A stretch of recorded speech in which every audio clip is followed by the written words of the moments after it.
তারা আমার প্রতি আস্থা রেখে তারা দুইজন এটা উইথড্র করছে। এখন পলাশের সাথে আর কোনো ক্যান্ডিডেট নাই।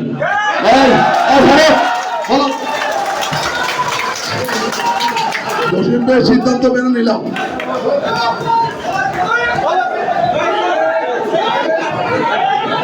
উপস্থিতি আনন্দ আমরা সবাই একসাথে করব। আনন্দ একা ভাগ করবেন না। আমরা ইতিমধ্যে আমাদের সর্বোচ্চ নেতৃবৃন্দকে মেনে দিয়েছি, আজকে মেনেছি, আগে 3 দিন মেনেছি। সেটার ঐতিহ্য আমরা বজায় রেখেছি। আমরা জসিম ভাই না, সর্বোচ্চ নেতৃবৃন্দের উপর আস্থা রেখেছি। আসসালামু আলাইকুম।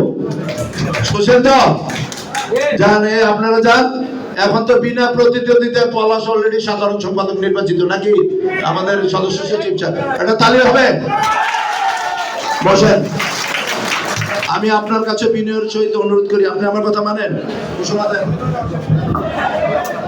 আউযুবিল্লাহি মিনাশ শাইতানির রাজিম। সম্মানিত নেতৃবৃন্দ, আমাদের এখানে যে জেলা এবং থানা নেতৃবৃন্দ বেশ আজকে 2 বার যাবত এই কাউন্সিলে অনেক পরিশ্রম করে যাচ্ছে। আমরা ইতিমধ্যে 3টা মিটিংয়ে ওনাদের সাথে কথা বলেছি। আমরা আমাদের নেতৃত্বের প্রতি আস্থাশীল আছে। আমাদের নেতারা যা সিদ্ধান্ত নেয় আমরা সিদ্ধান্তকে মেনে নেব, আলহামদুলিল্লাহ। এবং আপনার বক্তব্যটা একটু বলবেন প্লিজ, কিন্তু আন্তরিকভাবে বলবেন। আসসালামু আলাইকুম। আমরা দীর্ঘ 2 সপ্তাহ ধরে প্রার্থীদের নিয়ে অনেক কথা বলছি। প্রায় 3 বার আমরা জেলা নেতৃবৃন্দ এবং উপজেলা নেতৃবৃন্দের সাথে কথা বলে আমরা সম্পূর্ণ আস্থা রেখে ওনারা যে সিদ্ধান্ত নেয় এই সিদ্ধান্তের প্রতি আস্থা রেখে আমি আমার প্রার্থীটা এখানে ধন্যবাদ। এই নেতা এদিকে ছোট ভাই এদিকে আসো। আর তুই আয় বেড়া, আর তোর উল্টা বুদ্ধি না, তুই আয়। তুই একটা সুন্দর মতো কথা বলছি, তুই কতটা ভালোবাসিস আমি তোর দেখতে। আসসালামু আলাইকুম। বাক্সিবলী ইউনিয়নের কোন লোক আজ পর্যন্ত ভোট দিতে পারে নাই। তারা আমারে সবাই মিলে বলছে আপনি যদি ভোট চান তাহলে সভাপতি প্রার্থী হন। আমি তাদের কথা কিভাবে ফেলবো? আমার সামনে 560 জন, পিছনে আছে আমার নেতৃবৃন্দ।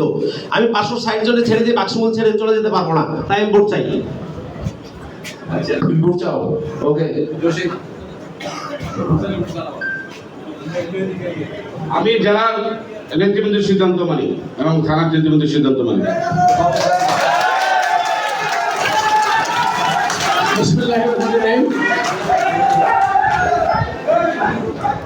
আমরা জেলা এবং উপজেলার নেতৃবৃন্দ আমাদেরকে বেশ কয়েকবারে ডাকেছে।